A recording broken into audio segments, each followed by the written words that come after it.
Hi friends, নমস্কাৰ ৰব অকণমান ধৈৰ্য ৰখা অকণমান সময় ৱেইট কৰক মই আপোনালোকৰ কাৰণে খুব এটা গুড ইনফৰমেশ্যন ভিডিঅ' লৈ আহিছোঁ আশা কৰোঁ এই ভিডিঅ'টোৱে আপোনালোকক বহুতখিনি হেল্প কৰিব শৰীৰত গতিকে ভিডিঅ'টো অকণমান ধৈৰ্য সহকাৰে চাওক আপোনালোকে বাৰু ভিটামিন ই কেপচুলৰ বা ভিটামিন ই বিষয়ে শুনিছেনে ভিটামিন ই যাক কোৱা হয় টোকোফেৰল বুলি কোৱা হয় তাৰ এটা সাইন্টিফিক নেম আছে টোকোফেৰল আৰু এই ভিটামিন ই টো আমাৰ শৰীৰত যে বিৰাট দৰকাৰ হয় শৰীৰৰ কাৰণে বিৰাট উপকাৰী হয় আৰু ই কেনেকৈ আমাৰ শৰীৰত উপকাৰ কৰে আপুনি জানেনে যদি জানিবলৈ মন গৈছে ভিডিঅ'টো তেনেহলে ভালকৈ চাওক বিশেষকৈ ভিটামিন ই ত এটা এন্টিঅক্সিডেন্ট প্ৰপাৰ্টি আছে আৰু এই এন্টিঅক্সিডেন্ট প্ৰপাৰ্টিটো থকা কাৰণে ভিটামিন ই টোৱে কি কৰে আমাৰ শৰীৰত যিমানবিলাক ফ্ৰী ৰেডিকেল থাকে যিবিলাক ৰেডিকেলে আমাৰ শৰীৰত বিক্ৰিয়া সৃষ্টি কৰে টক্সিচিটি প্ৰডিউস কৰে সেই ফ্ৰী ৰেডিকেলবিলাক কি কৰে ভিটামিন ই টোৱে নিউট্ৰেল কৰে প্ৰথম কথা আৰু লগতে এটা এন্টি এজিং এটা মানে এন্টি এজিং এটা হেৰি দিয়ে প্ৰপাৰ্টি দিয়ে মানে এন্টি এজিং মানে কিছুমান মানুহ খুব সোনকালে এটা মেচিউৰিটি লেভেলত গুচি যায় বা এটা লুকছটো মানে খুব আগতীয়াকৈ মানে আপোনাৰ বেয়া হৈ যাবলৈ ধৰে মুখত দাগ পৰে চুলি সৰিবলৈ আৰম্ভ কৰে মানে মুখবোৰ মানে ছালবিলাক মুচকুৱা হুতুৰা নিচিনা হ'বলৈ ধৰে এইটো হৈছে এজিং প্ৰপাৰ্টি গতিকে ভিটামিন ই কেপচুলটোৱে বা ভিটামিন ই ড্ৰাগটোৱে কি কৰে এই এন্টি এজিং প্ৰপাৰ্টিটো নাইকিয়া কৰে লগতে ভিটামিন আমাৰ স্কিনত কি হয় এটা কোলাজেন বুলি এটা প্ৰটিন থাকে আৰু এই কোলাজেন প্ৰটিনটোৱে কি কৰে আমাৰ স্কিনটো খুব ধুনীয়া মেইনটেইন কৰি ৰাখে স্কিনৰ আপোনাৰ ৰাফনেছটো কমাই ৰাখে সফট কৰি ৰাখে গ্লো কৰি ৰাখে গ্লোয়িং ইফেক্ট দিয়ে আৰু স্কিনটো টাইটেনিং কৰি ৰাখে গতিকে কোলাজেনৰ প্ৰভাৱ আমাৰ স্কিনটোত মানে খুব বেছি হয় আৰু এই কোলাজেনটো বহাই ৰাখে ভিটামিন ই গতিকে ভিটামিন ই যদি আমি খাই থাকোঁ কোলাজেনৰ লেভেলটো বাঢ়ি গৈ থাকে গতিকে আমাৰ স্কিনটো খুব ধুনীয়া সুন্দৰ নিপুতল স্বাস্থ্যকৰ হৈ থাকে তাৰোপৰি ভিটামিন ই টোৱে কি কৰে আমাৰ হাৰ্ট হেলথত প্ৰভাৱ পেলায় হাৰ্টটো খুব সুন্দৰ কৰি ৰাখে বিশেষকৈ আমাৰ ব্লাডত যদি ক্লটিং ফৰ্ম হয় ব্লাড ক্লট যদি হয় ক্লটিংবিলাক ভিটামিন ই কি কয় ডিছল্ভ কৰে তাৰ লগতে আমাৰ হাৰ্টত যদি বিশেষকৈ আমাৰ ব্লাডত যদি লিপিডৰ প্ৰফাইলটো বাঢ়ি যায় লিপিড মানে কলেষ্ট্ৰল হওক বা ট্ৰাইগ্লিচাৰাইড হওক ইয়াৰ লেভেলটো যদি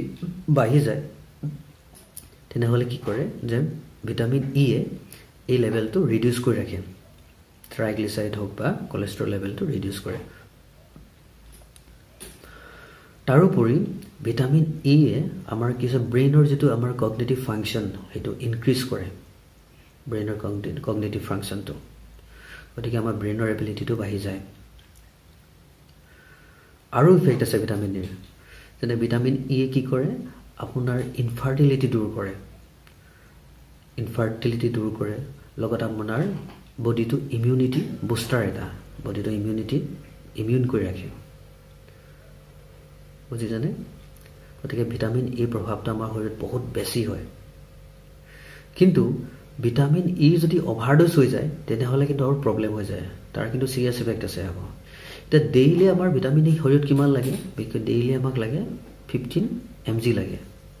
কিন্তু প্ৰেগনেন্সি লেডি ক্ষেত্ৰত সাধাৰণতে কেতিয়াবা 20 mg দৰকাৰ হয় ডেইলি ড'জ তো বজাৰৰ পৰা আমি যেটো পোৱা যায় বজাৰত মানে ভিটামিন ই এটা ফৰ্ম পোৱা যায় এভিয়ন 400 বুলি এটা কেপচুল ফৰ্মত থাকে গতিকে ইয়াত 400 mg থাকে কিন্তু আমাক লাগে 15 mg গতিকে বজাৰৰ পৰা ভিটামিন ই কিনি খাবলৈ হলে কি হয় আপোনাৰ ডক্টৰ প্ৰপাৰ গাইডেন্সতে কিনি খাব লাগে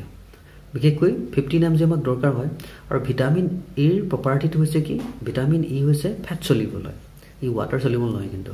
ওৱাটাৰ সলিউবল হোৱা হেতেন কি আপোনাৰ আমি পানী খোৱা আহাৰৰ দ্বাৰা পানী থ্ৰুৱেদি পাছাবৰ থ্ৰুৱেদি ওলাই গুচি গ'লতেন কিন্তু ই ফেট সলিউবল হোৱাৰ কাৰণে ই আমাৰ শৰীৰত কি হয় ডিপজিট হৈ গৈ থাকে অলপ পৰিমাণে গতিকে কন্টিনিউয়াস যদি একদম বছৰ ধৰি যদি ভিটামিন ই কেপচুল খাই থাকোঁ কিন্তু শৰীৰত কিন্তু আপোনাৰ ক্ৰিটিকেল সিম্পটম প্ৰডিউস কৰিব পাৰে আৰু এই ভিটামিন ইৰ দুটা ফৰ্ম আছে মানে এটা হৈছে সিনথেটিক ফৰ্ম আছে এটা হৈছে মানে নেচাৰেল ফৰ্ম আছে সিনথেটিক ফৰ্মটো কোৱা হয় টোকোফেৰল আৰু ই শৰীৰৰ কাৰণে অকণমান ৰিস্ক প্ৰডিউচ কৰে, বিশেষকৈ চিন্থেটিক আৰু এলোপেথিক ফৰ্ম হয়, গতিকে ই অলপ ৰিস্ক আৰু এডভাৰ্চ ইফেক্ট প্ৰডিউচ কৰে বডিত।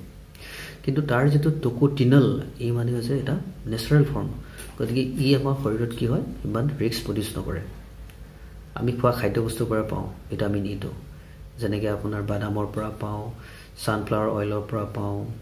এলমণ্ড এনেকুৱাবিলাকৰ পৰা, বাদাম জাতীয় বস্তুৰ পৰা আমি ভিটামিন ইটো বেছি পাওঁ। আৰু এটা কথা, যদি আপোনাৰ ভিটামিন ই যিটো আপোনাৰ যদি অভাৰড'জ হৈ যায়, বিশেষকৈ বা ভিটামিন ইৰ ছাইড এফেক্টবিলাক যদি আমি জানিবলৈ হয়, তাৰ প্ৰথম ছাইড এফেক্টটো হৈছে ভিটামিন ই যদি লোৱা হয় তেনেহ'লে খুব কি লাগিব, আপোনাৰ খুব উইকনেছ লাগিব, খুব আপুনি উইকনেছ ফিল কৰিব। ছেকেণ্ড হৈছে আপোনাৰ খুব বেছি মূৰ বিষ হ'ব পাৰে, মূৰৰ বিষ হয় খুব বেছি। তাৰপাছত আপোনাৰ চকুৰ মানে কি হয় ব্লাড ভিজন বুলি যাক কোৱা হয়, মানে অদৃশ্য, মানে চকু স্পষ্ট ভালকৈ নেদেখে, স্পষ্টকৈ নেদেখে। তাৰ পাছত আপোনাৰ কি হয়, আমাৰ ব্লাডত ক্ৰিয়েটিনিন লেভেলটো বাঢ়ি যায়। যদি আপুনি হাইপাৰ, আপোনাৰ ভিটামিন ইৰ লেভেলটো যদি হাইপাৰ হৈ যায়, ব্লাডত ক্ৰিয়েটিনিন লেভেলটো বাঢ়ি যায়। ক্ৰিয়েটিনিন লেভেলটো বাঢ়ি যোৱাৰ লগে লগে কিডনি ৰিলেটেড প্ৰব্লেম হ'ব পাৰে। তাৰোপৰি যদি ভিটামিন ই কি কৰে, আমাৰ এবডমিনেল ক্ৰেম্প কৰে, মানে খুব বেছি পেটৰ বিষ হ'ব পাৰে, পেটৰ কামৰণি, পেটৰ বিষ এইবিলাক প্ৰডিউচ কৰে। আৰু এটা খুব চেঞ্চিটিভ কথা হৈছে কি, যেনেকৈ ভিটামিন ইটোৱে আমাৰ মানে হাৰ্টটো হেল্থি কৰি ৰাখে, কিন্তু যদি অভাৰ ড'জ হৈ যায় তেনেহ'লে আকৌ ই চিৰিয়াছ ইফেক্ট এটা দিয়ে। যেনেকৈ আপোনাৰ যদি অভাৰ ড'জ হৈ যায় তেনেহ'লে আকৌ আপোনাৰ হাৰ্ট এটেক হোৱা চান্স থাকে, হাৰ্ট এটেক হৈ যাব পাৰে। আৰু এটা খুব কমপ্লিকেশ্যন, মানে খুব বেছি চেঞ্চিটিভ ইফেক্টটো হৈছে, এডভাৰ্চ ইফেক্টটো হৈছে যে অভাৰড'জ হোৱাৰ লগে লগে ভিটামিনৰ ই কি কৰে, প্ৰষ্টেট কেঞ্চাৰ ৰূপ লয়,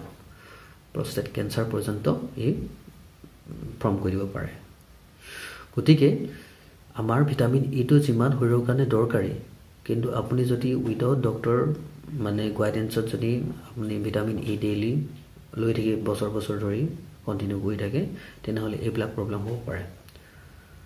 গতিকে ভিটামিন ইৰ বিষয়ে আপোনালোকে জনাটো খুব দৰকাৰ হয়, আৰু ডক্টৰ প্ৰপাৰ গাইডেন্সত ভিটামিন ই কেপচুল ল'ব লাগে। আৰু জেনেৰেলি আমাক যিটো ডেইলি 15 mg হে দৰকাৰ হয়, গতিকে